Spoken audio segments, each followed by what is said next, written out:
Searching for the number pi, the pi-click pi.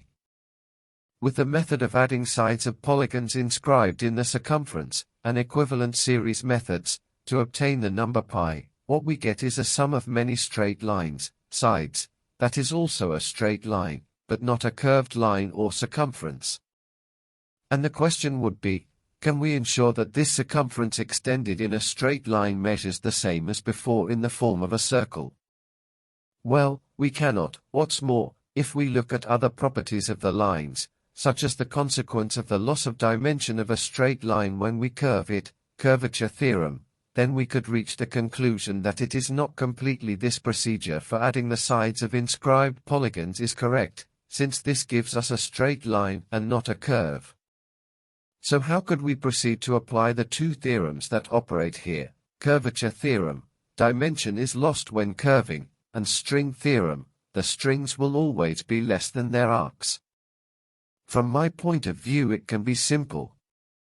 We take a chord or side of an inscribed polygon, which is how we know a straight line, and we apply or deduct its dimensional loss and convert or measure it as a curve, and thus by multiplying it by the number of sides of the polygon, we obtain a sum of curves, which in turn is a curve and which measures the number pi as a curved element, that is, as a semicircle of radius 1.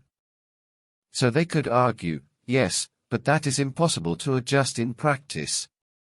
Nor is it necessary, since the number pi has so many geometric and arithmetic properties that it can be obtained by direct functions of many basic elements of the circumference, such as its diameter, inscribed and circumscribed squares, and many others. And all of this is supported by the fact that the number pi, the cyclic pi, is an exponential number whose powers, supported by a reducing coefficient, 10 to the power of n, can give us any of the other parameters mentioned above. As examples, I put some easy samples. There are many ways and means of extracting the cyclic pi from the geometric figures inscribed or relative to the circumference, through simple and direct formulas, from radius, diameter, inscribed and circumscribed squares, etc. But here we are going to put three simple, easy, and differentiate paths. And they are, that of the special circumference of pi diameter, of the floating point method, and through the golden ratio or phi number. 1. The special circumference of pi diameter is the only circumference for any unit of measurement which complies with the fact that its diameter is pi, its perimeter is pi squared, and which produces or engenders an interior circle of perimeter 2 pi and radius 1, and a circumscribed square of perimeter 8. Well, the cyclic pi number is extracted from the interrelation of these parameters. 2. The floating point method is interesting because with its way of use the cyclic pi is easily extracted.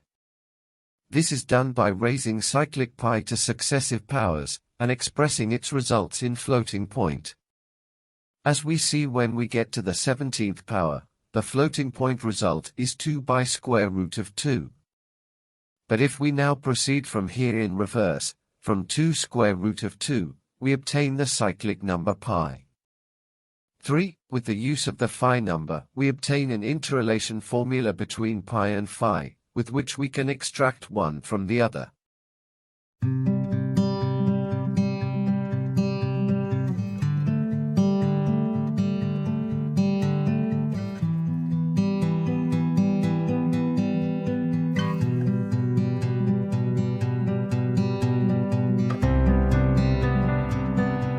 Well friends, thank you for your interest.